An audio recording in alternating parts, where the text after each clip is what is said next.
Good evening from Belmont University in Nashville, Tennessee. I'm Kristen Welker of NBC News, and I welcome you to the final 2020 presidential debate between President Donald J. Trump and former Vice President Joe Biden. Tonight's debate is sponsored by the Commission on Presidential Debates. It is conducted under health and safety protocols designed by the Commission's health security advisor. The audience here in the hall has promised to remain silent. No cheers, boos, or other interruptions, except right now, as we welcome to the stage former Vice President Joe Biden and President Donald J. Trump.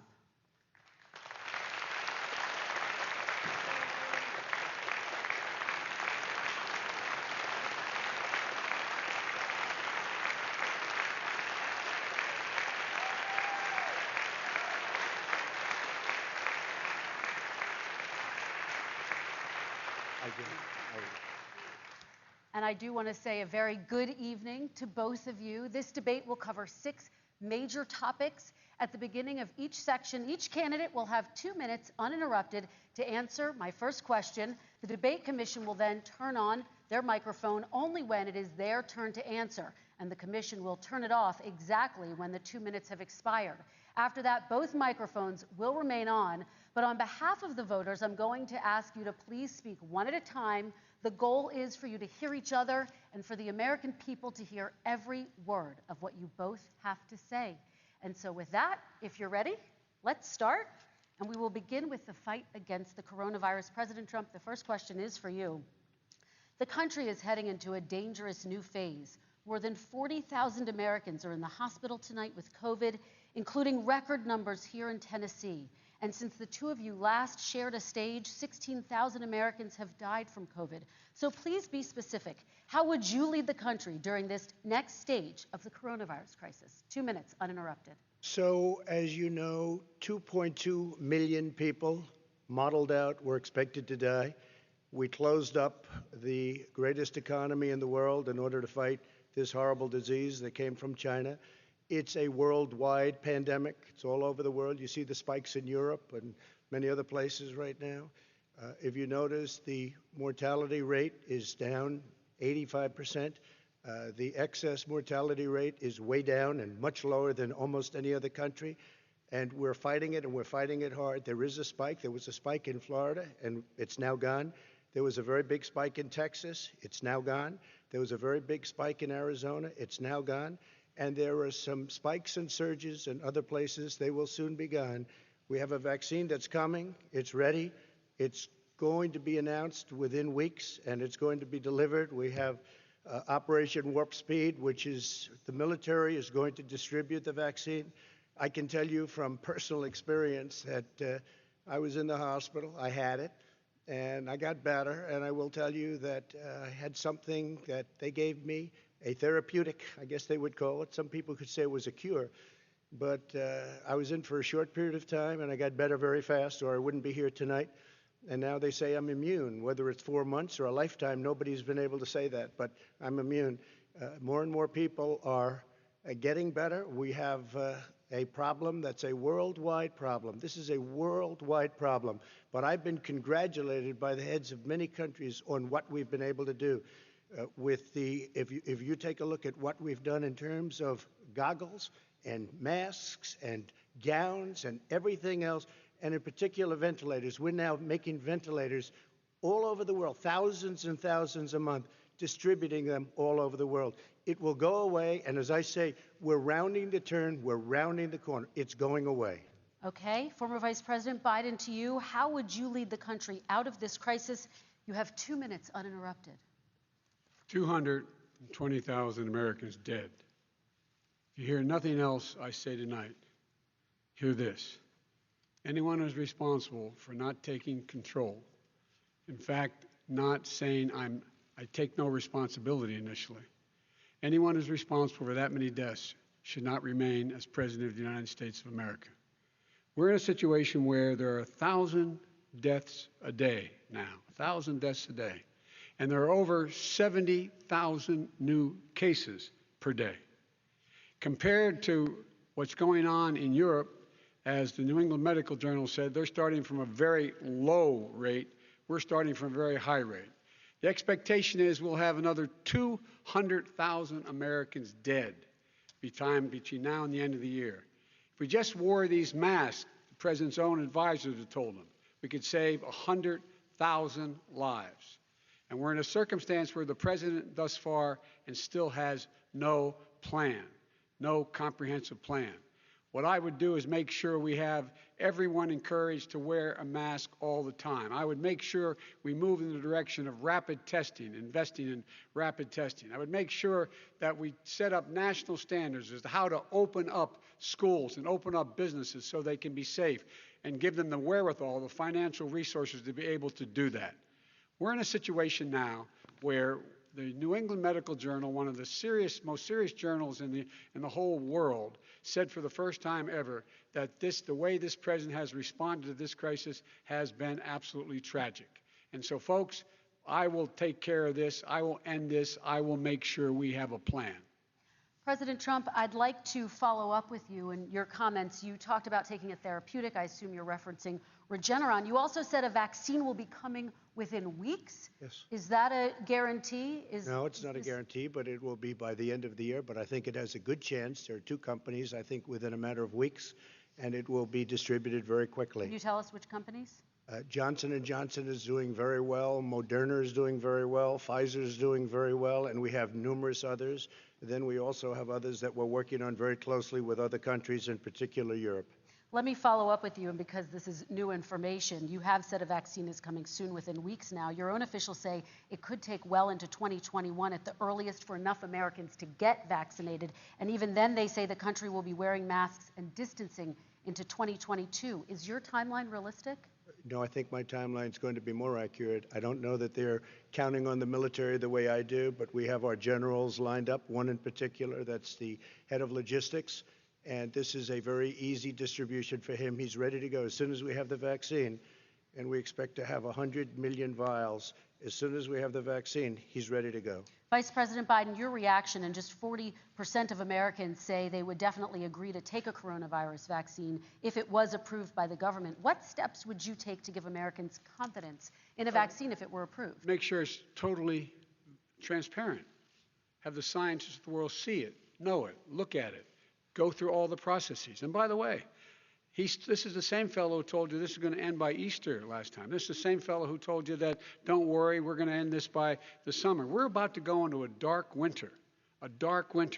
And he has no clear plan, and there's no prospect that there's going to be a vaccine available for the majority of the American people before the middle of next year.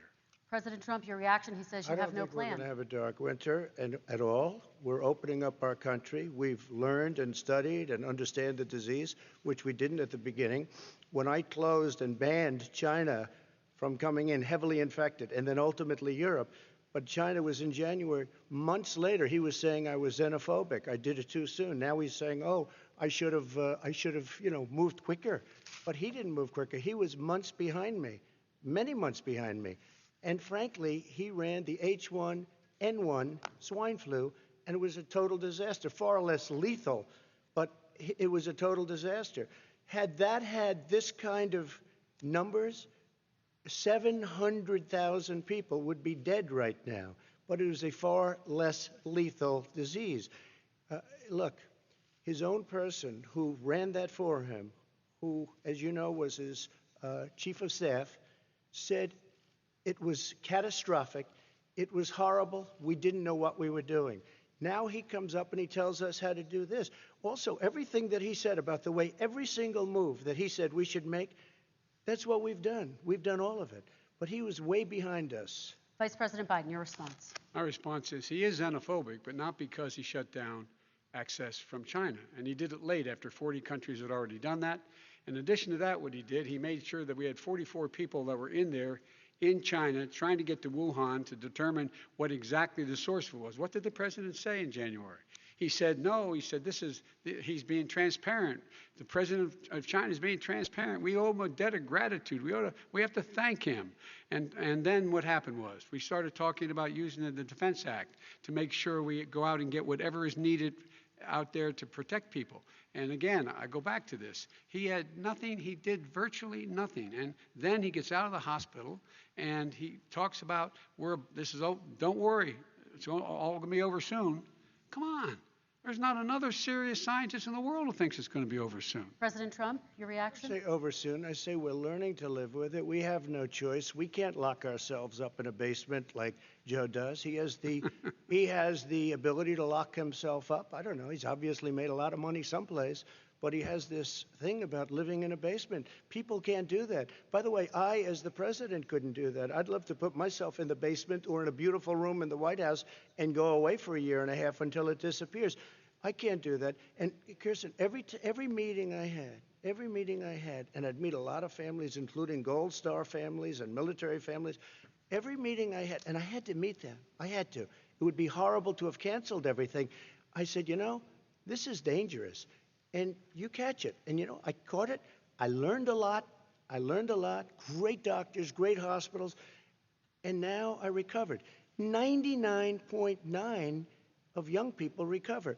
99% of people recover. We have to recover. We can't close up our nation. We have to open our school, and we can't close up our nation, or you're not going to have a nation. And of course, the CDC has said young people can get sick with COVID-19 and can pass it. Vice President Biden, I want to talk broadly about strategy, though. Can I respond to that? 30 seconds, please, and then I have a 30 seconds. question. No, number one, he says that we're learning to live with it. People are learning to die with it.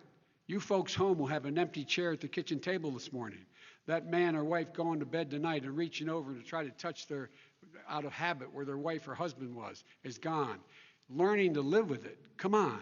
We're dying with it because he has never said, you said it's dangerous. When's the last time? Is it really dangerous still? Are we dangerous? You tell the people it's dangerous now? What should they do about the danger? And you say, I take no responsibility.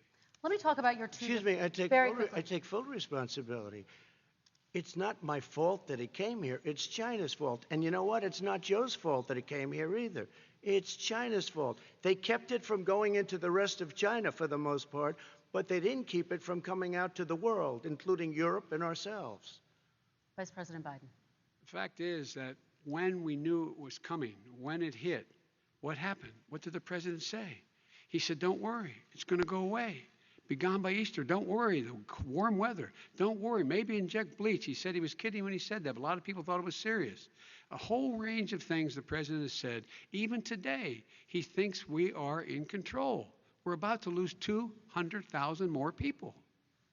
President Trump. Look, perhaps just to finish this, I was kidding on that, but just to finish this, when I closed, he said I shouldn't have closed.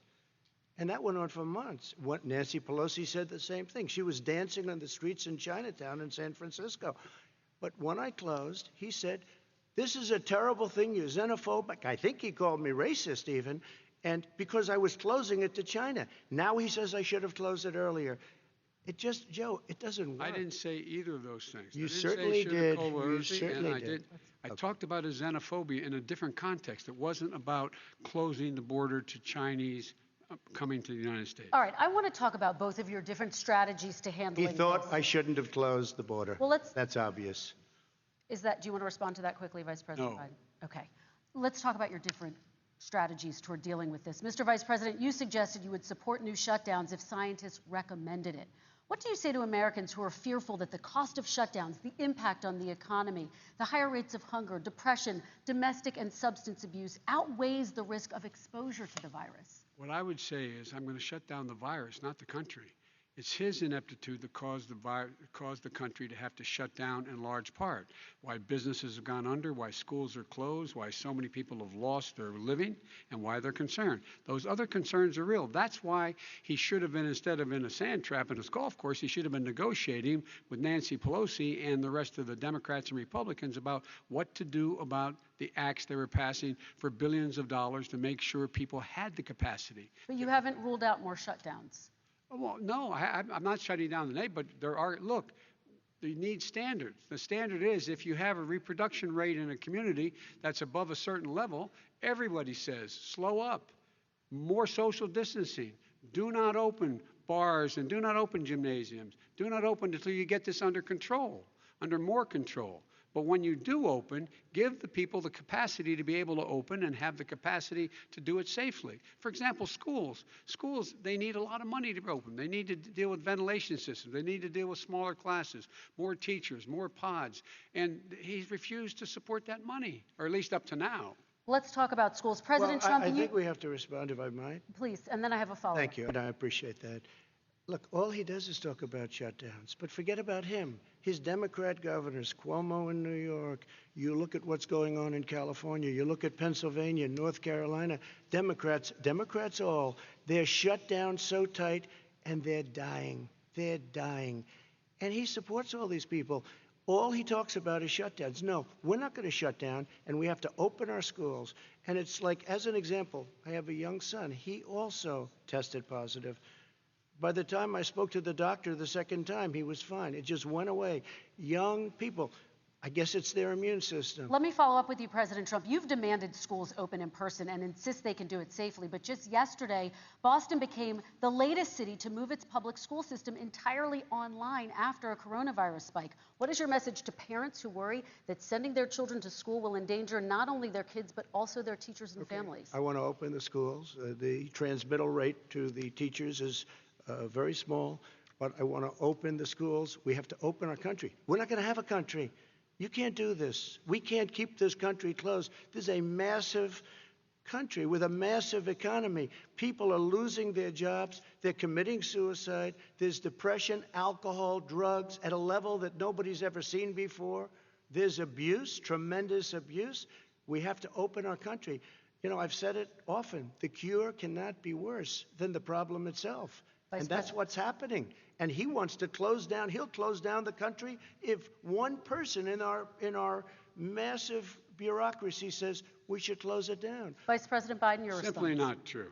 We ought to be able to walk and chew gum at the same time. We ought to be able to safely open, but would they need resources to open? You need to be able to, for example, if you're going to open a business, have social distancing within the business. You need to have, if you have a restaurant, you need to have plexiglass dividers so people cannot infect one another. You need to be in a position where you can take testing rapidly and know whether a person is in fact infected. You need to be able to trace. You need to be able to provide all the resources that are needed to do this. And that is not inconsistent with saying that we're going to make sure that we open safely. And by the way, all you teachers out there, not that many of you are going to die, so don't worry about it. Come on. President Trump, let me follow up with you quickly. By the way, I will say this. If you go and look at what's happened to New York, it's a ghost town. It's a ghost town. And when you talk about plexiglass, these are restaurants that are dying. These are businesses with no money. Putting up plexiglass is unbelievably expensive, and it's not the answer. I mean, you're going to sit there in a cubicle wrapped around with plastic. These are businesses that are dying, Joe. You can't do that to people. You just can't. Take a look at New York and what's happened to my wonderful city for so many years. I loved it. It was vibrant. It's dying. Everyone's leaving New York. Take a look at what New York has done in terms of turning the curve down in terms of the number of people dying. And I don't look at this in terms of the way he does. Blue states and red states. They're all the United States. And look at the states that are having such a spike in the coronavirus. They're the red states. They're the states in the Midwest. They're the states in the upper Midwest. That's where the spike is occurring significantly. But they're all Americans. They're all Americans. And what we have to do is say, wear these masks, number one. Make sure we get the help that the businesses need that has money's already been passed to do that. It's been out there since the beginning of the summer, and nothing's happened. President, New York has lost more than 40,000 people, 11,000 people in nursing homes. President Trump, what when you say spike, take a look at what's happening in Pennsylvania, where they've had it closed. Take a look at what's happening with your friend in Michigan, where her husband's the only one allowed to do anything. It's been like a prison. Now it was just ruled unconstitutional. Take a look at North Carolina. They're having spikes, and they've been closed. And they're getting killed financially. We can't let that happen, Joe. You can't let that happen. We have to open up. And we understand the disease. We have to protect our seniors. We have to protect our elderly. We have to protect especially our seniors with heart problems and diabetes problems. And we will protect them. We have the best testing in the world by far. That's why we have so many cases. Let me follow up with you before we move on to our next section. President Trump, this week you called Dr. Anthony Fauci, the nation's best-known infectious disease expert, quote, a disaster. You described him and other medical experts as, quote, idiots. If you're not listening to them, who are you listening to as you fight this? I'm listening to all of them, including Anthony. I get along very well with Anthony. But he did say, don't wear masks. He did say, as you know, this is not going to be a problem. I think he's a Democrat, but that's okay. He said this is not going to be a problem. We are not going to have a problem at all. When Joe says that, I said, Anthony Fauci said, and others, and many others, and I'm not knocking him a lot. Nobody knew. Look, nobody knew what this thing was. Nobody knew where it was coming from, what it was. We've learned a lot. But Anthony said, don't wear masks. Now he wants to wear masks. Anthony also said, if you look back, exact words, here's his exact words. This is no problem. This is going to go away soon. So he's allowed to make mistakes. He happens to be a good person. Vice President Biden, your response quickly, and then we're going to move on to the next section. My response is that think about what the president knew in January and didn't tell the American people. He was told this was a serious virus that spread in the air, and it was much worse than the flu. He went on record and said to one of your colleagues, recorded, that in fact he knew how dangerous it was, but he didn't want to tell us. He didn't want to tell us because he didn't want us to panic. He didn't want us. Americans don't panic. He panicked. But guess what? In the meantime, we found out in the New York Times the other day that, in fact, his folks went to Wall Street and said this is a really dangerous thing. And a memo out of that meeting, not from his administration, but from some of the brokers, said sell short because we got to get moving. It's a dangerous problem. Well, this is I'm going to give you 30 seconds to respond, and then we're going to move on. The Wall Street one, I don't know. Somebody went to Wall Street. You're the one that takes all the money from Wall Street. I don't take it. Joe, you have raised a lot of money, tremendous amounts of money. And every time you raise money, deals are made, Joe. I could raise so much more money. As president and as somebody that knows most of those people, I could call the heads of Wall Street, the heads of every company in America. I would blow away every record, but I don't want to do that because it puts me in a bad position. And then you bring up Wall Street. You shouldn't be bringing up Wall Street because you're the one that takes the money from Wall Street, not me. I could blow away your records that, like you wouldn't believe. We don't need money. We have plenty of money. In fact, we beat Hillary Clinton with a tiny fraction of the money that she was able to. All right, gentlemen, we're going to move on. Don't tell me about Wall Street. Average contribution, $43. All right, we're going to move on to our next section, which is national security. And I do want to start with the security of our elections and some breaking news from overnight. Just last night, top intelligence officials confirmed again that both Russia and Iran are working to influence this election. Both countries have obtained U.S. voter registration information, these officials say, and Iran sent intimidating messages to Florida voters. This question goes to you, Mr. Vice President. What would you do to put an end to this threat? You have 2 minutes uninterrupted. I made it clear, and I ask everyone else to take the pledge. I made it clear that any country, no matter who it is, that interferes in American elections will pay a price. They will pay a price. And it's been overwhelmingly clear this election, I won't even get into the last one, this election, that Russia has been involved, China has been involved to some degree, and now we learn that Iran is involved. They will pay a price if I'm elected. They're interfering with American sovereignty. That's what's going on right now. They're interfering with American sovereignty. And to the best of my knowledge, I don't think the president said anything to Putin about it. I don't think he's stalking them a lot. I don't think he said a word. I don't know why he hadn't said a word to Putin about it. And I don't know what he has recently said, if anything, to the Iranians. My guess is he'd probably be more outspoken with regard to the Iranians. But the point is this, folks. We are in a situation where we have foreign countries trying to interfere in the outcome of our election. His own national security advisor told him that what is happening with his buddy, I will. His buddy, Rudy Giuliani, he's being used as a Russian pawn. He's being fed information that is Russian, that is not true.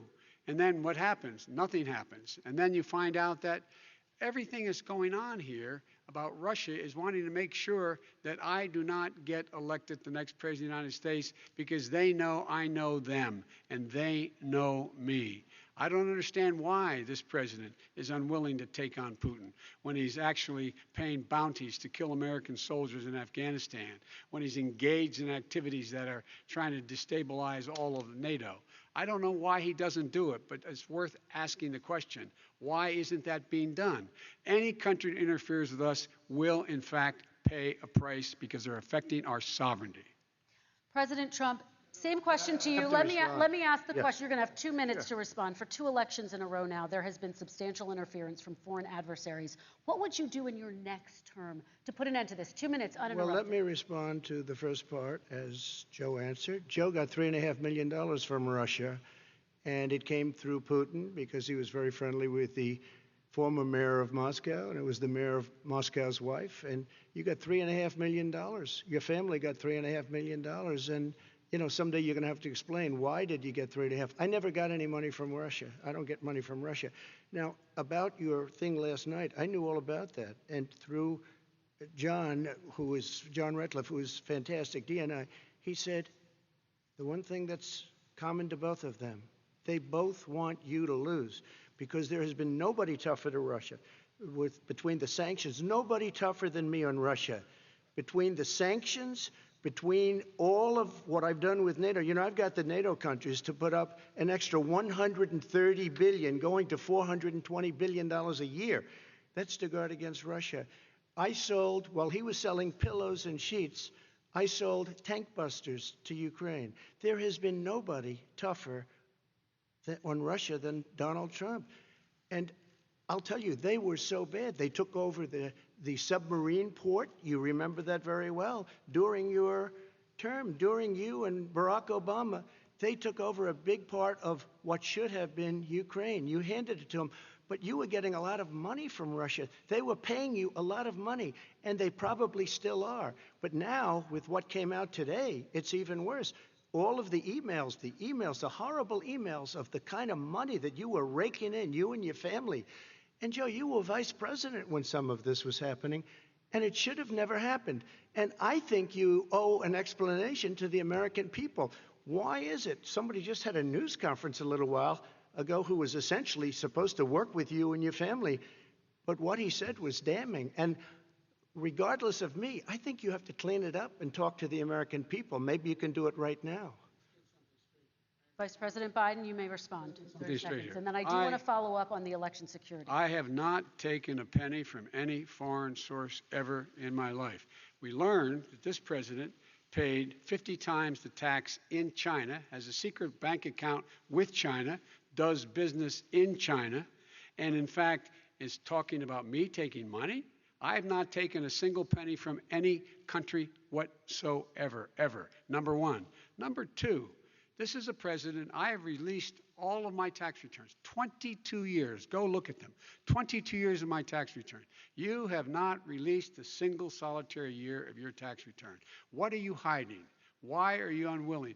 The foreign countries are paying you a lot. Russia's paying you a lot. China's paying you a lot. And your hotels and all your businesses all around the country, all around the world. And China's building a new road to a new a golf course you have overseas. So what's going on here? Why don't release your tax return or stop talking about corruption? President Trump, your response. First of all, I called my accountants under audit. I'm going to release them as soon as we can. I want to do it, and it'll show how successful, how great this company is. But much more importantly than that, people were saying $750. I asked them a week ago, I said, what did I pay? They said, sir, you prepaid tens of millions of dollars. I prepaid my tax. Tens over the last number of years. Tens of millions of dollars I prepaid because at some point they think it's an estimate. They think I may have to pay tax. So I already prepaid it. Nobody told me that. Did your accountant Nobody tell told when you that. Release Excuse them? me. And it wasn't written whenever they write this. They keep talking about $750, which I think is a filing fee. But let me just tell you, I prepaid millions and millions of dollars in taxes. Number one. Number two, I don't make money from China. You do. I don't make money from Ukraine. You do. I don't make money from Russia. You made $3.5 million, Joe, and your son gave you. They even have a statement that we have to give 10% to the big man. You're the big man, I think. I don't know. Maybe you're not, but you're the big man, I think. Your son said we have to give 10% to the big man. Joe, what's that all about? It's terrible. All right, gentlemen, I want to ask you both some questions I have about to all of this, respond to but I'm going to let you both respond very quickly. You just said you spoke to your accountant Yes. about potentially releasing your taxes. Did he tell you when you can release them? Do you As have soon a as the audit is deadline for finished. when you're going to release them I to the get American treated people? worse than the Tea Party got treated. Because you I have a don't lot have of the time. people in there, deep down in the IRS, they treat me horribly. We made a deal, it was all settled until I decide to run for president. I get treated very badly by the IRS, very unfairly. But we had a deal all done. As soon as we're completed with the deal, I want to release it. But I have paid millions and millions of dollars, and it's worse than paying. I paid in advance. It's called prepaying your taxes. I paid in advance. I want to ask you Yep. both about questions regarding your potential foreign entanglements and questions that have been raised to give you both a chance Some to point talk about about respond this to more this. broadly. Respond very quickly, and then I'll get to my question. Why did he's been saying this for 4 years? Show us. Just show us. Stop playing around. You've been saying for 4 years Everybody you're going to knows release your taxes. Nobody knows it, Mr. President. What they do know is you're not paying your taxes, or you're paying taxes that are so low. When last time he said what he paid, he said, I only pay that little because I'm smart. I know how to game the system. Come on. Come on, folks. Very So quickly, President Trump, and then I want to get to two questions to both of you on this. I was put through a phony witch hunt for 3 years. It started before I even got elected. They spied on my campaign. No president should ever have to go through what I went through. Let me just say this. Mueller and 18 angry Democrats and FBI agents all over the place spent $48 million. They went through everything I had, including my tax returns, and they found absolutely no collusion and nothing wrong. 48 million.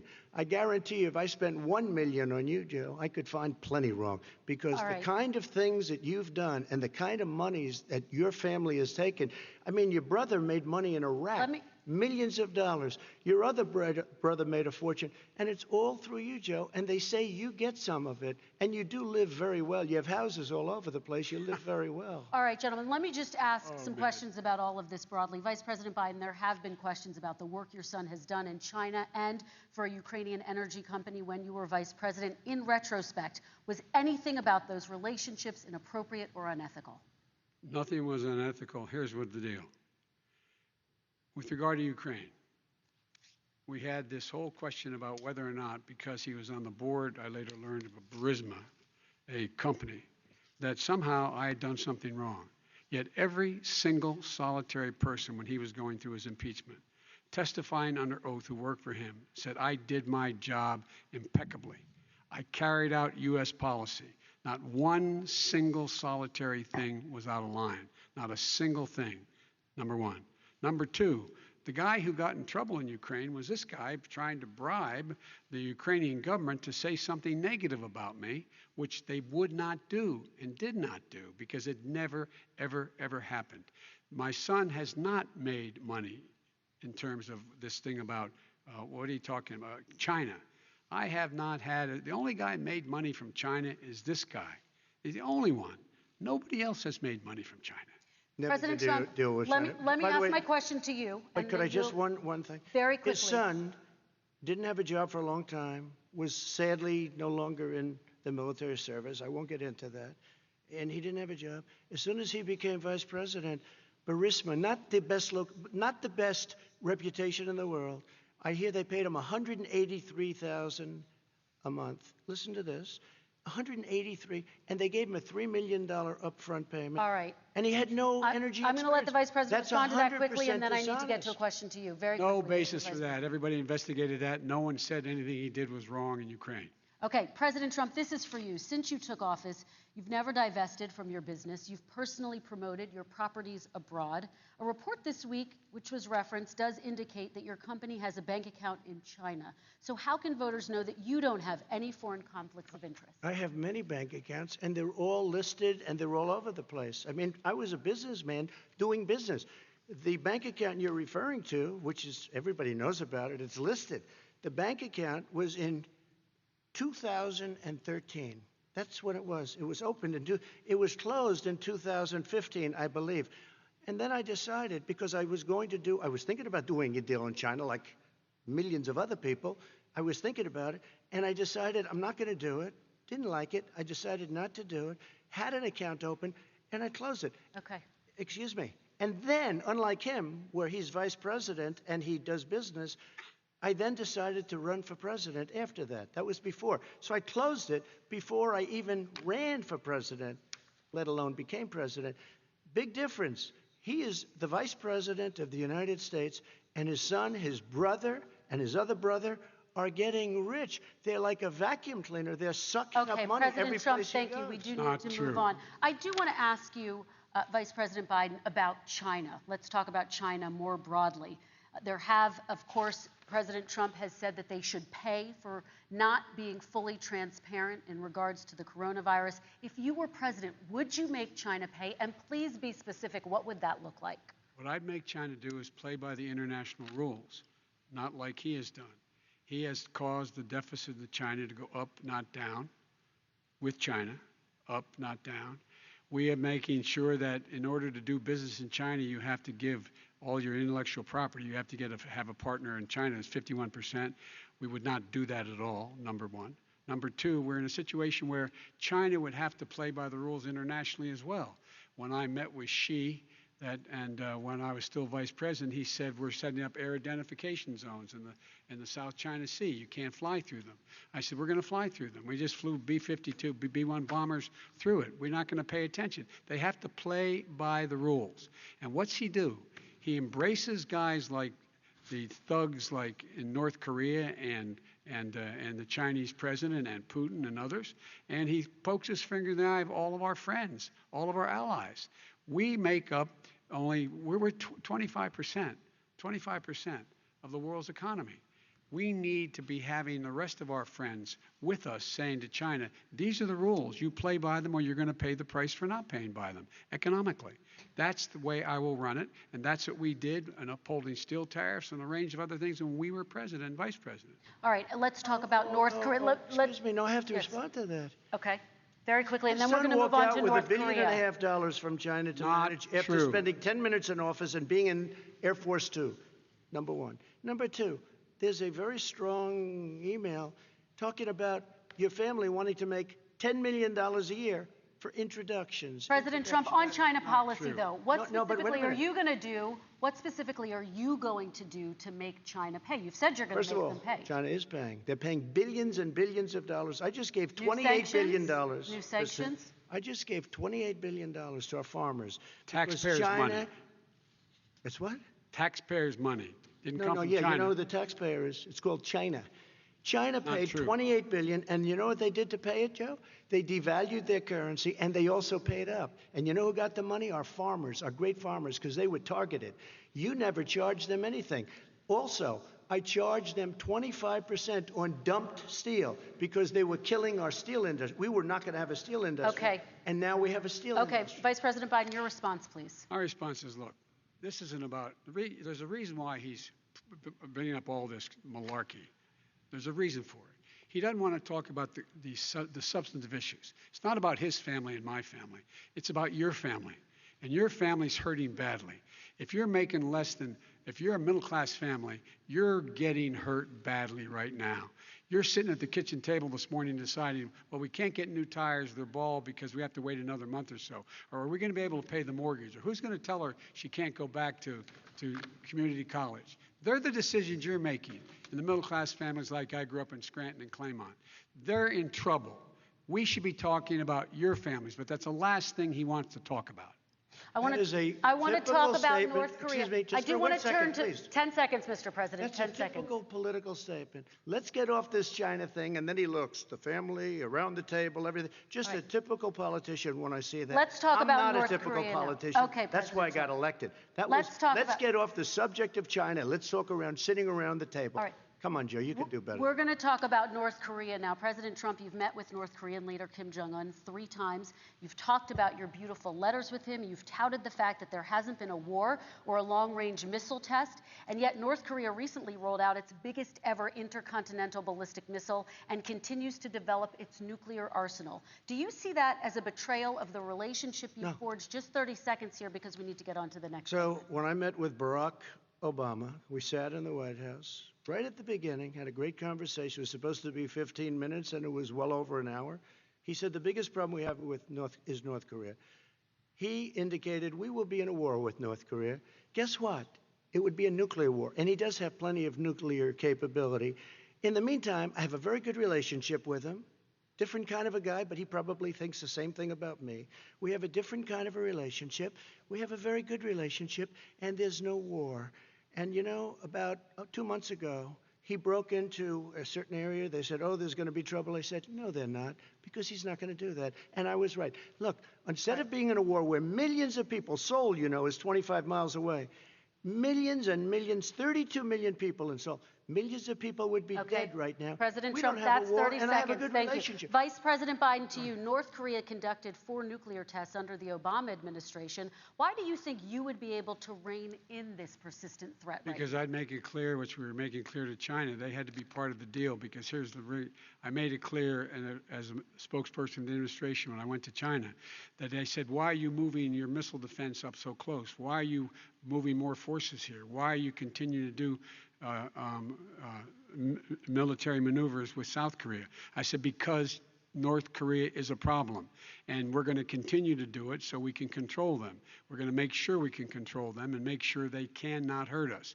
And so if you want to do something about it, step up and help. If not, it's going to continue. What has he done? He's legitimized North Korea. He's talked about his good buddy who's a thug, and he talks about how we're better off, and they have much more capable missiles, able to reach U.S. territory much more easily than ever did before. Let me follow up with you, Vice President Biden. You've said you wouldn't meet with Kim Jong-un without preconditions. Are there any conditions under which you would meet with him?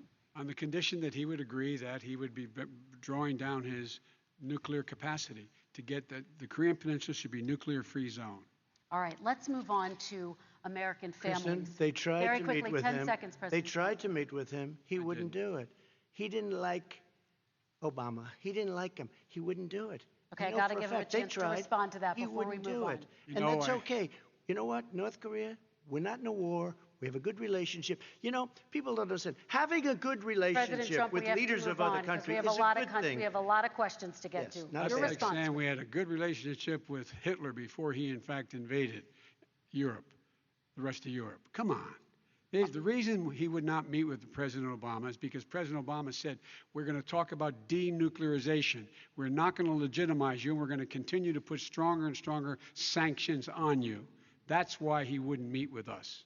All right, And let's it didn't move happen. on. Let's Excuse move on me. and talk He about left American me a families. mess, Kristen. President Trump, okay, we do They need to move on. left me a mess.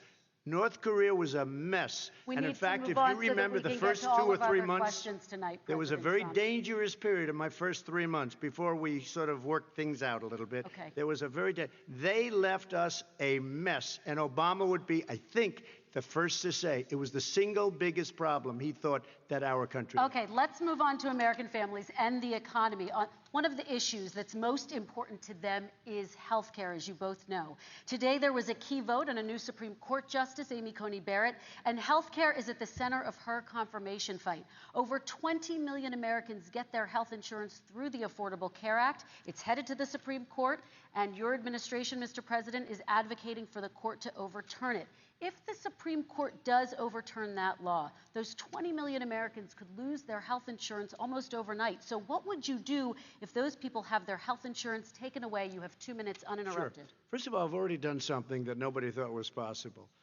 Through the legislature, I terminated the individual mandate. That is the worst part of Obamacare, as we call it. The individual mandate where you have to pay a fortune for the privilege of not having to pay for bad health insurance. I terminated. It's gone. Now it's in court because Obamacare is no good. But then I made a decision. Run it as well as you can to my people, great people. Run it as well as you can. I could have gone the other route and made everybody very unhappy. They ran it. Premiums are down. Everything's down. Here's the problem. No matter how well you run it, it's no good. What we'd like to do is terminate it. We have the individual mandate done. I don't know that it's going to work. If we don't win, we will have to run it, and we'll have Obamacare, but it'll be better run. But it no longer is Obamacare, because without the individual mandate, it's much different. Pre-existing conditions will always stay. What I would like to do is a much better health care, much better, will always protect people with pre-existing. So I'd like to terminate Obamacare, come up with a brand new, beautiful health care. The Democrats will do it because there'll be tremendous pressure on them, and we might even have the House by that time, and I think we're going to win the House, okay? You'll see, but I think we're going to win the House. But come up with a better health care, always protecting people with pre-existing conditions. And one thing very important, we have 180 million people out there that have great private health care. Far more than we're talking about with Obamacare. Joe Biden is going to terminate all of those policies. These are people that love their health care, people that have been successful, middle-income people, been successful. They have 180 million plans, 180 million people, families. Under what he wants to do, which will basically be socialized medicine, he won't even have a choice, they want to terminate 180 million plans. We have done an incredible job on health care, and we're going to do even better. Okay, Vice President Biden, yes, this is for you. Your health care plan calls for building on Obamacare. So my question is, what is your plan if the law is ruled unconstitutional by the Supreme Court? You have 2 minutes uninterrupted. What I'm going to do is pass Obamacare with a public option.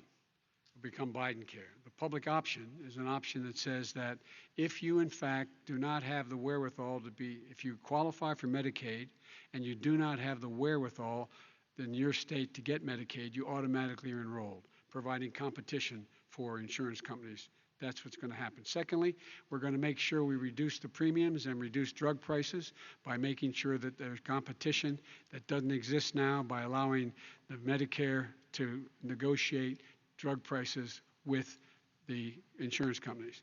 Thirdly, the idea that I want to eliminate private insurance, the reason why I had such a fight with 20 candidates for the nomination was I support private insurance. That's why I didn't. Not one single person with private insurance would lose their insurance under my plan, nor did they under Obamacare. They did not lose their insurance unless they chose they wanted to go to something else. Lastly, we're going to make sure we're in a situation that we actually protect pre-existing. There's no way he can protect pre-existing conditions. None, zero. You can't do it in the ether. He's been talking about this for a long time. He's never come up with a plan. I guess we're going to get the pre-existing condition plan the same time we get the infrastructure plan that we've been waiting since 17, 18, 19, and 20. The fact, I still have a few more minutes. I know you're getting anxious. The fact is that he's already cost the American people, because of his terrible handling of the COVID virus and the economic spillover, 10 million people have lost their private insurance.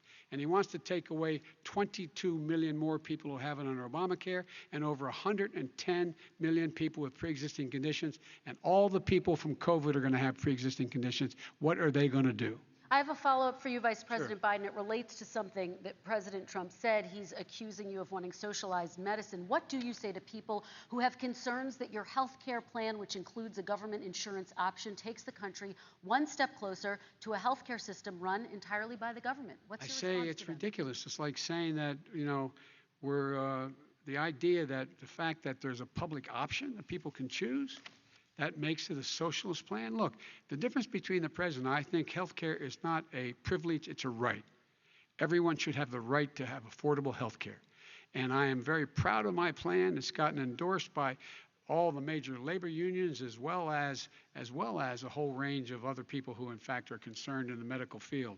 This is something that's going to save people's lives, and this is going to give some people an opportunity to have health care for their children. How many of you home are worried and rolling around in bed tonight wondering what in God's name you're going to do if you get sick because you've lost your home insurance, your health insurance your company's gone under? We have to provide health insurance for people at an affordable rate, and that's what I do.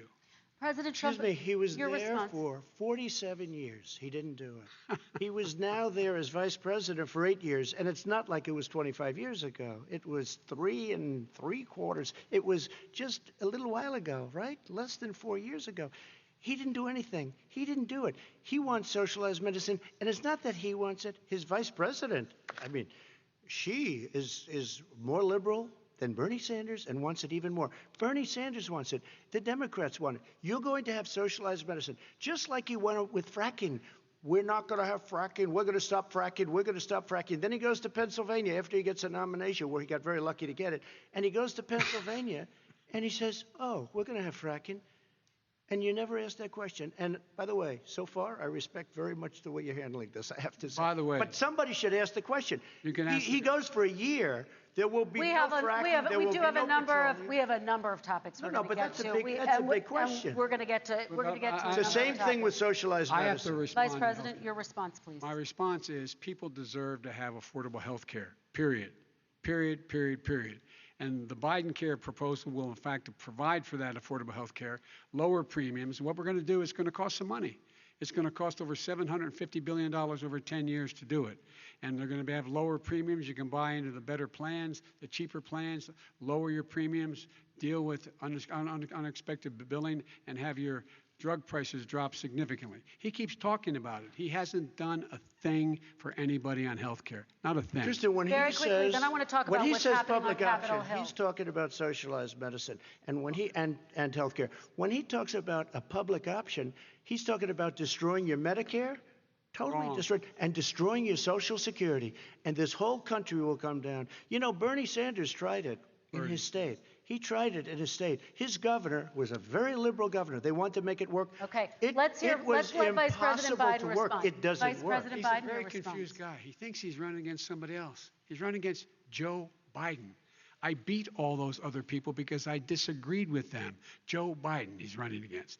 And the idea that we're in a situation that they're going to destroy Medicare, this is the guy that the actuary at Medicare said, if in fact, at Social Security, if in fact he continues to withhold his plan to withhold the tax on Social Security will be bankrupt by 2023 with no way to make up for it. This is the guy who's tried to cut Medicare. So the idea that Donald Trump is lecturing me on Social Security and Medicare, come on. He tried to get rid of, he tried to hurt Social Security years ago. Years ago. Go back and look at the records. He tried to hurt Social Security years ago. All right, let's move on. I'm going to move on. Mr. President, I have to move on to the next question. They said the stock market will boom if I'm elected. If he's elected, the stock market will crash. Okay, let's move on to the next question. Very quickly. Look, the idea that the stock market is booming is his only measure of what's happening. Where I come from in Scranton and Claymont, the people don't live off of the stock market. Just in the last three years during this crisis, the billionaires in this country made, according to the Wall Street, $700 billion more dollars. $700 billion more dollars. Because that's his only measure. What happens to the ordinary people out there? What happens to them? Let's talk about what's happening on Capitol Hill. We're going to move on. 401ks are through the roof. We're going to move on. Stock are through the roof. All right. And he doesn't come from Scranton. That's like he lived there for a short period of time before he even knew it. We're going to move on to the next left. question. And the people of Pennsylvania Let me will show move you on to my that. next question, They gentlemen. understand. As of tonight, more than 12 million people are out of work. And as of tonight, 8 million more Americans have fallen into poverty, and more families are going hungry every day. Those hit hardest are women and people of color. They see Washington fighting over a relief bill. Mr. President, why haven't you been able to get them the help they need? 30 seconds here. Because Nancy Pelosi doesn't want to approve it. I do. But you're the president. I do, but I still have to get. Unfortunately, that's one of the reasons I think we're going to take over the House, because of her. Nancy Pelosi doesn't want to approve anything because she'd love to have some victories on a date called November 3rd. Nancy Pelosi does not want to approve it. We are ready, willing, and able to do something. Don't forget, we've already approved 3 plans, and it's gone through, including the Democrats, in all fairness. This one she doesn't want. It's near the election because she thinks it helps her politically. I think it hurts her politically. All right, Mr. Vice President, the Republican leader in the United States Senate said he can't pass it. He will not be able to pass it. He does not have Republican votes. Why isn't he talking to his Republican friends? let me follow up with you, Vice President we made a Biden, deal, the because Republicans let me will ask pass Vice it. President Biden a question. You are the leader of the Democratic Party. Why have you not pushed the Democrats to get a deal for the American people? Well, I have, and they have pushed it. Look, they passed this act all the way back in the beginning of the summer. This is like it's not new. It's been out there. This HEROES Act has been sitting there. And look at what's happening. When I was in charge of the Recovery Act with $800 billion, I was able to get $145 billion to local communities that have to balance their budgets and states that have to balance their budgets, so they didn't have to fire firefighters, teachers, first responders, law enforcement officers, so they could keep their cities and counties running. He will not support that. They have not done a thing for them. And Mitch McConnell said, let them go bankrupt. Let them go bankrupt. Come on.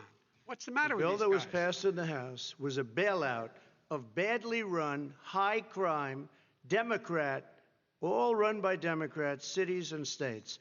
It was a way of getting a lot of money, billions and billions of dollars to these states. It was also a way of getting a lot of money from our people's pockets to people that come into our country illegally.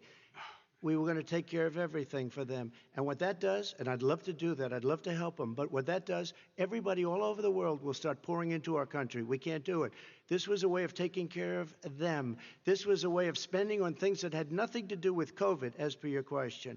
But it was really a big bailout for badly run Democrat cities and states. All right, If I get elected, I'm running as a proud Democrat, but I'm going to be an American president. I don't see red states and blue states. What I see is American, United States. And folks, every single state out there finds themselves in trouble. They're going to start laying off, whether they're red or blue, cops, firefighters, first responders, teachers, because they have to balance their budget. And the founders were smart. They allowed the federal government to deficit spend to compensate for the United States of America. I want to talk about the minimum wage, gentlemen. Mr. Vice President, we are talking a lot about struggling small businesses and business owners these days. Do you think this is the right time to ask them to raise the minimum wage? You, of course, support a $15 federal minimum wage. I do, because I think one of the things we're going to have to do is we're going to have to bail them out, too. We should be bailing them out now, those small businesses. You got 1 in 6 of them going under.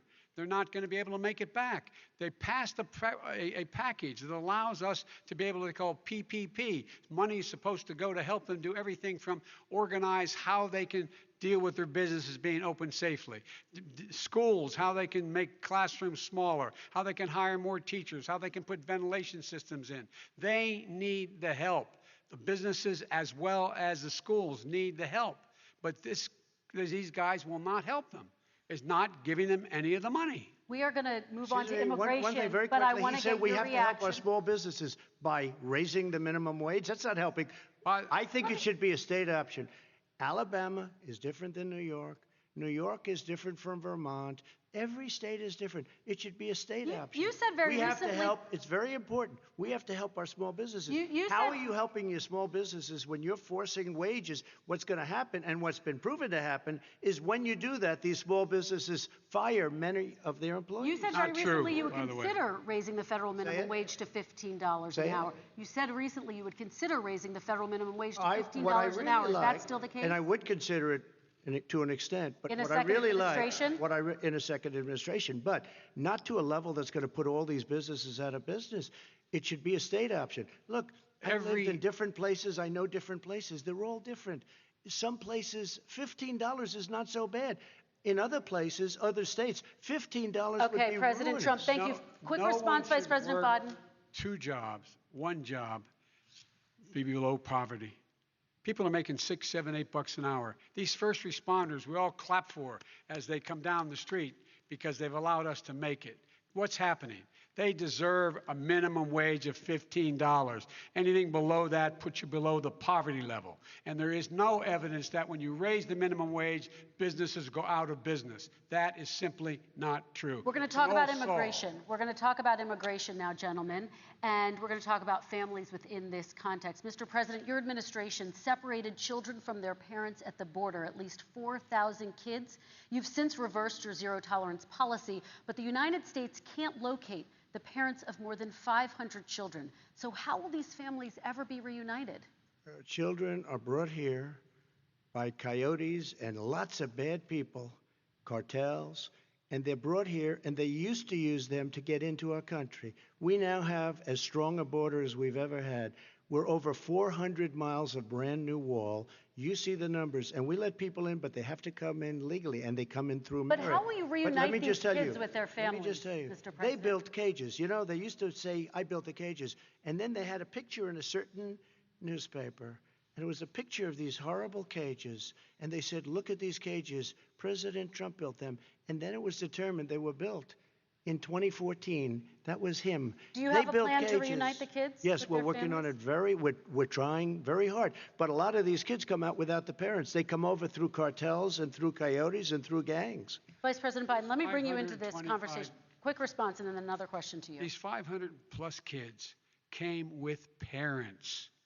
They separated them at the border to make it a disincentive to come to begin with. Real tough. We're really strong. And guess what? They cannot, it's not coyotes didn't bring them over. Their parents were with them. They got separated from their parents. And it makes us a laughing stock and violates every notion of who we are as a nation. Let me ask you a follow-up Kristen, question. they did it. We changed the policy. Your response they to did that? it. We changed. did not They built the separate cages. they, who built the cages, Joe? Let's talk about what Who we're built the talking about. cages, Let's Joe? talk about what we're talking about. What happened? Parents were ripped, their kids were ripped from their arms and separated. And now they cannot find over 500 sets of those parents, and those kids are alone. Nowhere to go. Nowhere to go. It's criminal. It's criminal. Let me ask Kristen, you I will about say this. immigration. They 10 went down. seconds, We and brought then I need to ask a reporters, question. everything. They are so well taken care of. They're in facilities that were so clean. But some and of have them gotten haven't been such reunited But with their just ask families. one question. Who built the cages? I'd love you to ask him that. Who built the cages? Let me ask about your immigration policy, Mr. Vice President. The Obama administration did fail to deliver immigration reform, which had been a key promise during the administration. It also presided over record deportations as well as family detentions at the border before changing course. So why should voters trust you with an immigration overhaul now? Because we made a mistake. It took too long to get it right. It took too long to get it right. I'll be president of the United States, not vice president of the United States. And the fact is, I've made it very clear. Within 100 days, I'm going to send to the United States Congress a pathway to citizenship for over 11 million undocumented people. And all of those so-called dreamers, those DACA kids, they're going to be immediately certified again to be able to stay in this country and put on a path to citizenship. The idea that they are being sent home by this guy, and they want to do that, is they've gone to a country they've never seen before.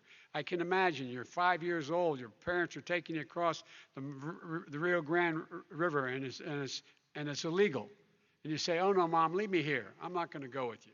They've been here. Many of them are model citizens. Over 20,000 of them are first responders out there taking care of people during this crisis. We owe them. We owe them. President Kristen, Trump, he your had reaction. 8 years to do what he said he was going to do. And I've changed. We did. Without having a specific, we got rid of catch and release. We got rid of a lot of horrible things that they put in and that they lived with. But he had 8 years he was vice president. He did nothing except build cages to keep children in. Vice President Wrong. Biden, your response. The catch and release, you know what he's talking about there? If in fact you had a family came across and they were arrested, they in fact were given a date to show up for their hearing. They were released. And guess what? They showed up for a hearing. And this is the first president in the history of the United States of America that anybody seeking asylum has to do it in another country. That's never happened before in America. That's never happened before in America. You come to the United States and you make your case that I seek asylum based on the following premise, why I deserve it under American law. They're sitting in squalor on the other side of the river. President Trump, your response. So 30 important. seconds, and then we'll move It on. just shows that he has no understanding of immigration or the laws. Catch and release is a disaster. A murderer would come in, a rapist would come in, a very bad person would come in. We would take their name. We have to release them into our country. And then you say they come back. Less than 1% of the people come back. We have to send ICE out and Border Patrol out to find them. We would say, come back in 2 years, 3 years. We're going to give you a court case. You need Perry Mason. We're going to give you a court case. When you say they come back, they don't come back, Joe. They never come back. Only the really, I hate to say this, but those with the lowest IQ, they might come back. Okay, But they're President very, Trump, let's very give few. Vice President Biden a chance to respond, and then we're going to move on to the You next don't know section. the law, Joe.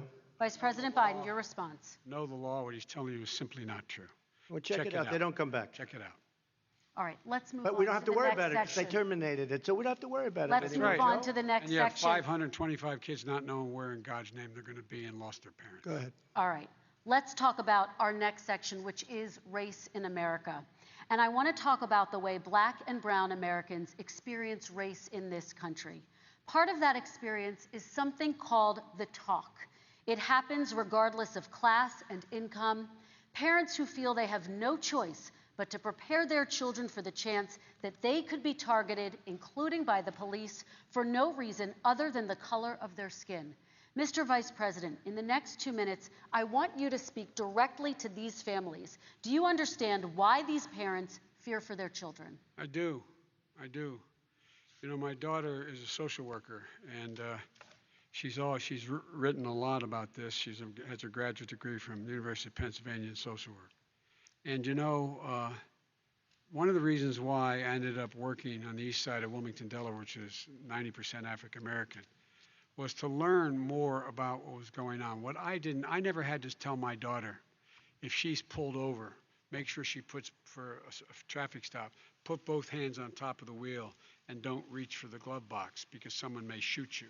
But a black parent, no matter how wealthy or how poor they are, has to teach their child, when you're walking down the street, don't have a hoodie on when you go across the street. Making sure that you, in fact, if you get pulled over, yes, yes, sir, no, sir, hands on top of the wheel, because you are, in fact, the victim, whether you're a person making child of a $300,000 a year person or someone who's on food stamps. The fact of the matter is, there is institutional racism in America. And we have always said, we've never lived up to it, that we hold these truths to be self-evident. All men and women are created equal. Well, guess what? We have never, ever lived up to it, but we've always constantly been moving the needle further and further to inclusion, not exclusion. This is the first president to come along and says, that's the end of that. We're not going to do that anymore. We have to provide for economic opportunity, better education, better health care, better access to schooling, better access to opportunity to borrow money to start businesses. All the things we can do, and I've laid out a clear plan as to how to do those things, just to give people a shot. It's about accumulating the ability to have wealth as well as it is to be free from violence. President Trump, same question to you, and let me remind you of the question. I would like you to speak directly to these families. Do you understand why these parents fear for their children? Yes, I do. And again, he's been in government 47 years. He never did a thing except in 1994 when he did such harm to the black community. And they were called, and he called them super predators. And he said that. He said it, super predators. And they have never lived that down. 1994, your crime bill, the super predators. Nobody has done more for the black community than Donald Trump. And if you look, with the exception of Abraham Lincoln, possible exception, but the exception of Abraham Lincoln, nobody has done what I've done. Criminal justice reform, Obama and Joe didn't do it. I don't even think they tried because they had no chance at doing it. They might have wanted to do it, but if you had to see the arms I had to twist to get that done, it was not a pretty picture, and everybody knows it, including some very liberal people that cried in my office. They cried in the Oval Office. 2 weeks later, they're out saying, gee, we have to defeat him. Criminal justice reform, prison reform, opportunity zones with Tim Scott, a great senator from South Carolina. He came in with this incredible idea for opportunity zones. It's one of the most successful programs. People don't talk about it. Tremendous investment is being made. Biggest beneficiary, the black and Hispanic communities, and then historically black colleges and universities. After 3 years of coming to the office, I love some of those guys. They were great. They came into the office and they said, I said, what are you doing? After 3 years, I said, why do you keep coming back? Because we have no funding. I said, you don't have to come back every year. We have to come back because President Obama would never give them long-term funding, and I did. 10-year long-term funding, and I gave them more money than they asked for because they said, I think you need more. And I said, the only bad part about this is I may never see you again, because I got very friendly with them, and they like me and I like them. But I saved historically black colleges and universities. Okay, and we're going to talk about both of your records, but your response to that, Vice My President? response to that is I never, ever said what he accused me of saying. The fact of the matter is, in 2000, though, after the crime bill had been in the law for a while, this is a guy who said, the problem with the crime bill, there's not enough people in jail. There's not enough people in jail. And go on my website, get the quote, the date when he said it. Not enough people. He talked about marauding gangs, young gangs, and the people who are going to maraud our cities. This is a guy who in the Central Park Five innocent black kids, he continued to push for making sure that they got the death penalty. None of them were guilty of the crimes they were suggested. Look, and talk about granted, he did in fact let 20 people, he commuted 20 people's sentences. We commuted over 1,000 people's sentences. Over 1,000. The very law he's talking about is a law that, in fact, initiated by Barack Obama. And secondly, we're in a situation here where the federal prison system was reduced by 38,000 people under our administration. And one of these things we should be doing, there should be no minimum mandatories in the law. That's why I'm offering $20 billion to states to change their state laws to eliminate minimum mandatories and set up drug courts. No one should be going to jail because they have a drug problem. They should be going to rehabilitation, not to jail. We should fundamentally change the system, and that's what I'm going to do. But why didn't he do it 4 years ago? Why didn't you do that 4 years ago, even less than that? Why didn't you do it? You were vice president. You keep talking about all these things you're going to do, and you're going to do this. But you were there just a short time ago, and you guys did nothing. We did. You know, Joe, I ran because of you. I ran because of Barack Obama, because you did a poor job. If I thought you did a good job, I would have never run. I would have never run. I ran because of you. I'm looking at you now. You're a politician. I ran because of you. All right, Vice President Biden, your response to that, and then I do have some questions for both of you. Well, I tell you what, I hope he does look at me, because what's happening here is, you know who I am, you know who he is, you know his character, you know my character, you know our reputations for honor and telling the truth. I am anxious to have this race. I am anxious to see this take place. The character of the country is on the ballot. Our character is on the ballot. Look at us closely. Let me ask some follow-up. Excuse me. Please respond, and then we're going to have follow-up If this stuff is true about Russia, Ukraine, China, other countries, Iraq, if this is true, then he's a corrupt politician. All right. So don't give me the stuff about how you're this innocent baby. Joe, they're calling you a corrupt politician. Nobody's Take a look President at the Trump, I laptop want to from stay hell. on the issue Excuse of me, race. We're take a talking look at about the the issue. laptop from hell. President Trump, we're Nobody. talking about race right now, and I do want to stay on the issue of race. President Trump, And I you've have to respond to that. Please, Because look, very there quickly. are 50 former national intelligence folks who said that what he's accusing me of is a Russian plant. They have said that this has all the five former heads of the CIA, both parties, say what he's saying is a bunch of garbage.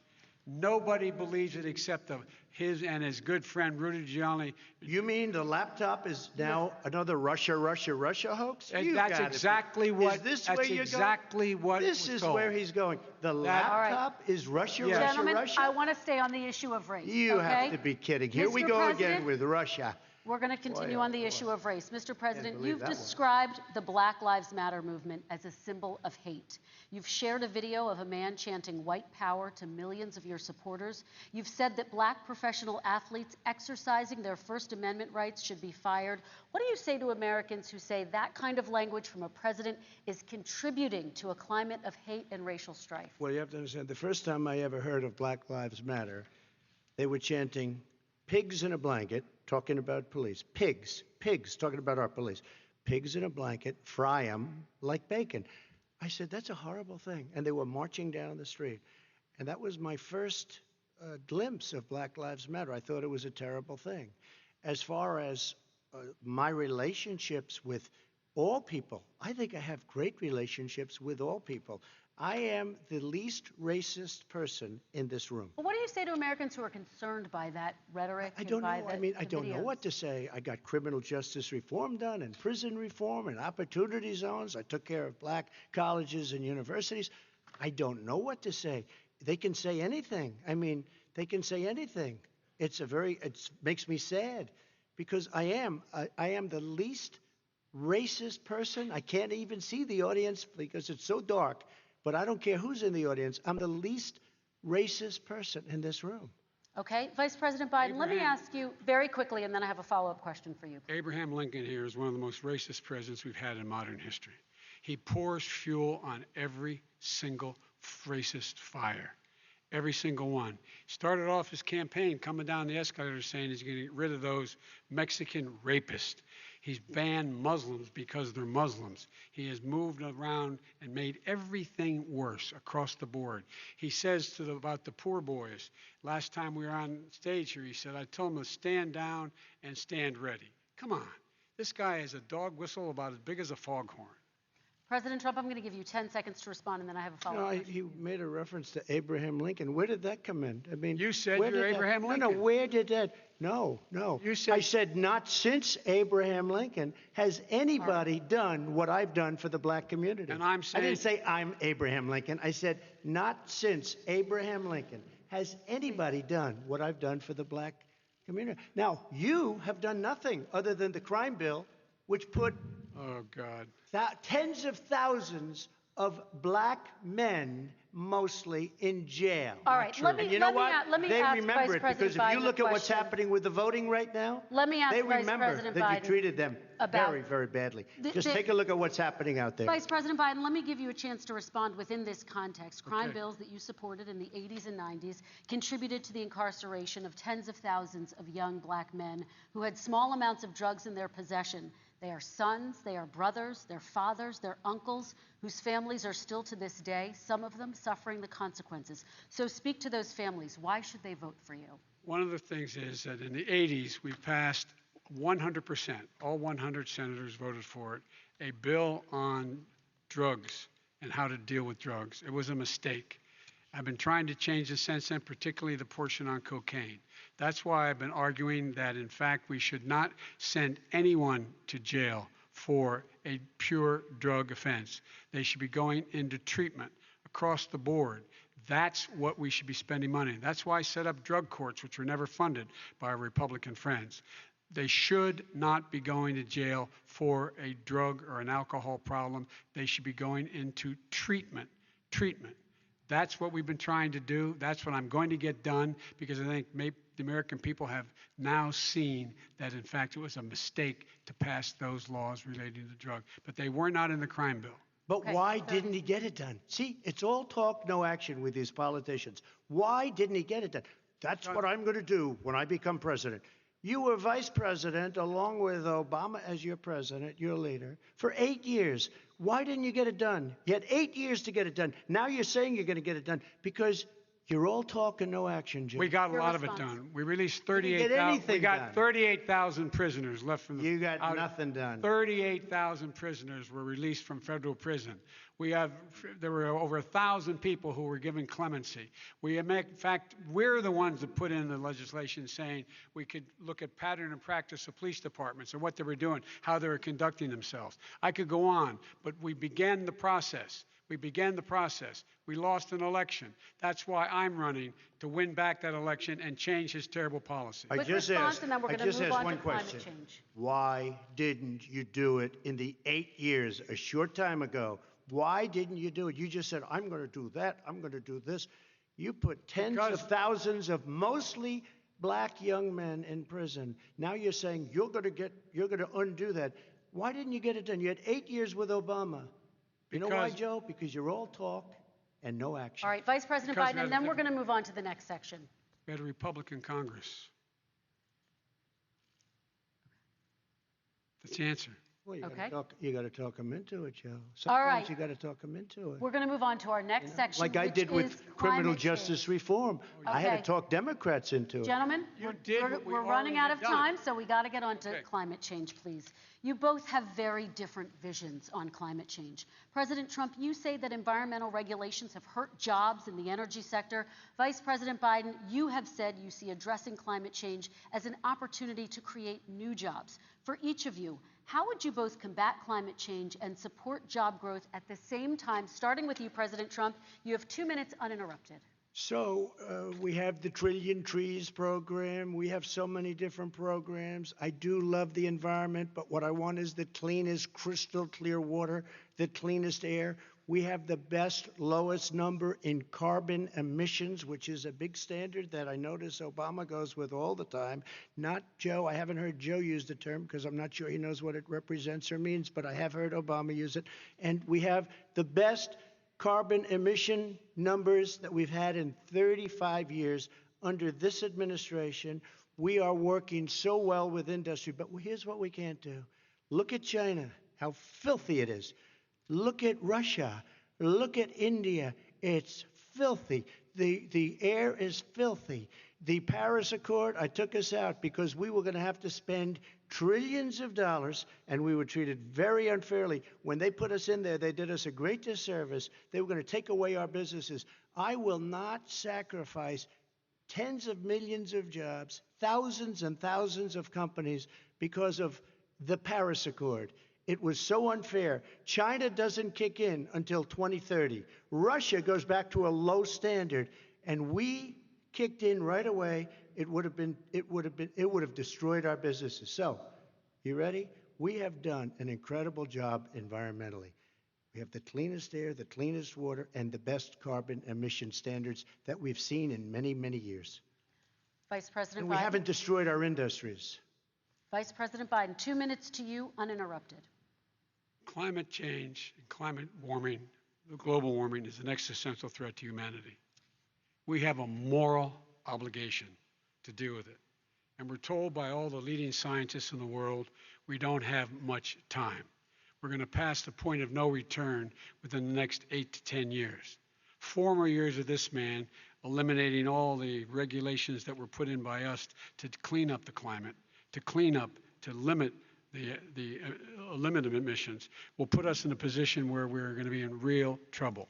Here's where we have a great opportunity.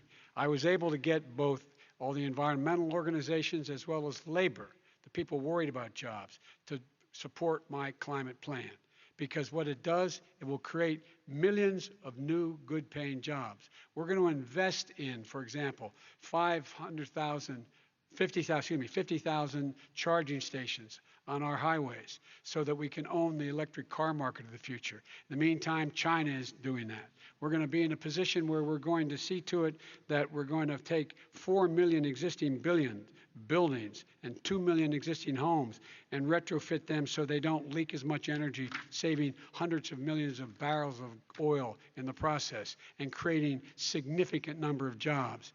And by the way, the whole idea of what this is all going to do, it's going to create millions of jobs, and it's going to clean the environment. Our health and our jobs are at stake. That's what's happening. And right now, by the way, Wall Street firms indicated that my plan will in fact create 18.6 million jobs, 7 million more than his. This is from Wall Street. And I'll create $1 trillion more in economic growth than his proposal does. Not on climate, just on the economy. President Trump, your They came out and said very strongly, $6,500 will be taken away from families under his plan, that his plan is an economic disaster. If you look at what he wants to do, if you look at his plan, his environmental plan, you know who developed it? AOC plus 3. They know nothing about the climate. I mean, she's got a good line of stuff, but she knows nothing about the climate. And they're all hopping through hoops for AOC plus 3. Look, their real plan costs $100 trillion. If we had the best year in the history of our country for 100 years, we would not even come close to a number like that. When he says buildings, they want to take buildings down because they want to make bigger windows into smaller windows. As far as they're concerned, if you had no window, it would be a lovely thing. This is the craziest plan that anybody has ever seen. And this wasn't done by smart people. This wasn't done by anybody. Frankly, I don't even know how it can be good politically. Right. They want to spend $100 trillion. That's their real number. He's trying to say it was 6. It's $100 trillion. They want to knock down buildings and build new buildings with little, tiny, small windows. I mean, and many other things. Okay. And many other things. Let me have the Vice President It respond, is and we're running out of crazy. time, and we have a lot And more you'll questions to destroy get our to. country. So let's hear from the Vice President. I have a number more questions. I don't know where he comes from. I don't know where he comes up with these numbers. Queens. $100 trillion. Give me a break. This plan was, endorsed by every major environmental group and every labor group.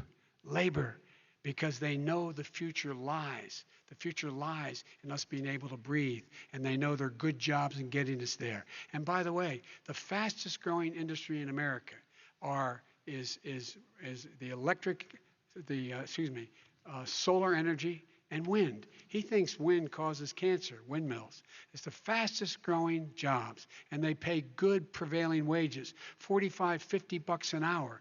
We can grow and we can be cleaner if we go the route I'm proposing. President Trump, Excuse me. please We are respond, and then I have we some are follow-up. energy independent for the first time. We don't need all of these countries that we had to fight war over because we needed their energy. We are energy independent. I know more about wind than you do. It's extremely expensive, kills all the birds, it's very intermittent, it's got a lot of problems, and they happen to make the windmills in both Germany and China. And the fumes coming up, if you're a believer in carbon emission, the fumes coming up to make these massive windmills is more than anything that we're talking about with natural gas, which is very clean. One other thing. Find me a scientist Solar. who said that. I love solar, but solar doesn't quite have it yet. It's not powerful yet to really run our big, beautiful factories that we need to compete with the world. So False. It's all a pipe dream. But you know what we'll do?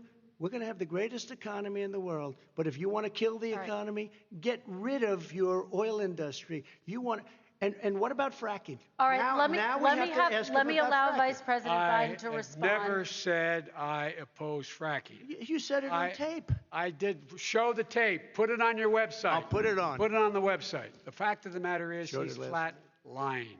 Would you rule out banning fracking? I do rule out banning fracking because the answer, we need other industries to transition to get to ultimately a complete zero emissions by 2025. What I will do with fracking over time is make sure that we can capture the emissions from the fracking, capture the emissions from gas. We can do that, and we can do that by investing money and doing it. But it's a transition to that. I have one more question in this pod, and then we have. He was against fracking. He said it. I will show that to you tomorrow. I am against fracking. Until he got the nomination, went to Pennsylvania, then he said, but you know what, Pennsylvania? He'll be against it very soon because his party is totally against it. Fracking on federal land, I said. No fracking or oil on federal land. Let me ask this final question in this section, and then I want to move on to our final section. President Trump, people of color are much more likely to live near oil refineries and chemical plants. In Texas, there are families who worry the plants near them are making them sick. Your administration has rolled back regulations on these kinds of facilities. Why should these families give you another 4 years in office? The families that we're talking about are employed heavily, and they're making a lot of money, more money than they've ever made. If you look at the kind of numbers that we produce for Hispanic, for Black, for Asian, it's 9 times greater, the percentage gain, than it was in 3 years, than it was under 8 years of the 2 of them, to put it nicely. 9 times more. Now, somebody lives, I have not heard the numbers or the statistics that you're saying, but they're making a tremendous amount of money economically. We saved it, and I saved it again a number of months ago when oil was crashing because of the pandemic. Okay. We saved it. We got, say what you want about relationship, we got Saudi Arabia, Mexico, and Russia to cut back, way back. We saved our oil industry, and now it's very vibrant again. All right. And everybody has very inexpensive gasoline. Remember Vice President Biden, your response, and then we're going to have a final question for both of you. My response is that those people live on what they call fence lines. He doesn't understand this. They live near chemical plants that, in fact, pollute, chemical plants and oil plants and refineries that pollute. I used to live near that when I was growing up in Claymont, Delaware. and all the more oil refineries in Marcus Hook and the Delaware River than there is any place, including in Houston at the time. When my mom get in the car and when there was first frost to drive me to school, turn in the windshield wiper, there'd be oil slick in the window. That's why so many people in my state were dying and getting cancer. The fact is, those frontline communities, it doesn't matter what you're paying them, it matters how you keep them safe. What do? And you impose restrictions on the pollutions the pollutants coming out of those fence line communities. Okay, I have one final Would question. he close down the oil industry? It falls. Would you close down the falls- oil By industry? the way, I would transition from the oil industry, yes. Oh, I would that's transition. a big statement. It is a big statement. That's a big because statement. I would stop, Why would you do that? because the oil industry pollutes significantly. I see. Here's the deal, but That's you a can't big do statement. that. Well, if you let me finish the statement, because it has to be replaced by renewable energy over time, and I'd stop giving to the oil industry. I'd stop giving them federal subsidies. He won't give federal subsidies to the gas. To solar and wind. Yeah. Why are we giving it to oil industry? We actually do All give right. it to solar and wind. We And have that's one maybe the final biggest question. statement in terms of business. That's the biggest statement. Okay. Because We have basically one what he's final saying question, is he is Mr. going to President. destroy the oil industry. Will you remember that, Texas? Will you Okay. remember that, Pennsylvania, Oklahoma? Vice President Biden, let me give you 10 seconds to respond, and then I Ohio. have to get to the final question. Vice President Biden. He takes everything out of context, but the point is, look, we have to move toward a net zero emissions. The first place to do that by the year 2035 is in energy production, by 2050 totally. All right. One Is he gonna final get question China to both do of it? you. No, we're finished with Is this. he We have going to get move on China to to our do it? final question. We No, have to I'm move going on to to our final rejoin Paris question. Accord and make China abide by what they agreed to. All right, That'll this cost you is $1 about trillion. leadership, gentlemen. And this first question does go to you, President Trump. Imagine this is your inauguration day. What will you say in your address to Americans who did not vote for you? You'll each have 1 minute, starting with you, Mr. We have to make our country totally successful as it was prior to the plague coming in from China. Now we're rebuilding it, and we're doing record numbers, 11.4 million jobs in a short period of time, et cetera. But I will tell you, go back. Before the plague came in, just before, I was getting calls from people that were not normally people that would call me. They wanted to get together. We had the best black unemployment numbers in the history of our country. Hispanic, women, Asian, people with diplomas, with no diplomas, MIT graduates, #1 in the class. Everybody had the best numbers. And you know what? The other side wanted to get together. They wanted to unify. Success is going to bring us together. We are on the road to success. But I'm cutting taxes, and he wants to raise everybody's taxes, and he wants to put new regulations on everything. He will kill it. If he gets in, you will have a depression, the likes of which you've never seen. Your 401ks will go to hell, and it'll be a very, very sad day for this country. All right. Vice President Biden, same question to you. What will you say during your inaugural address to Americans who did not vote for you? I will say, I'm an American president. I represent all of you, whether you voted for me or against me. And I'm going to make sure that you're represented. I'm going to give you hope. We're going to move. We're going to choose science over fiction. We're going to choose hope over fear. We're going to choose to move forward because we have enormous opportunities to make things better. We can grow this economy. We can deal with the systemic racism.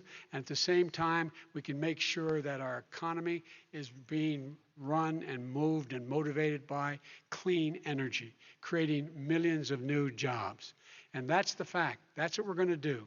And I'm going to say, as I said at the beginning, what is on the ballot here is the character of this country: decency, honor, respect, treating people with dignity, making sure that everyone has an even chance. And I'm going to make sure you get that. You haven't been getting it the last 4 years.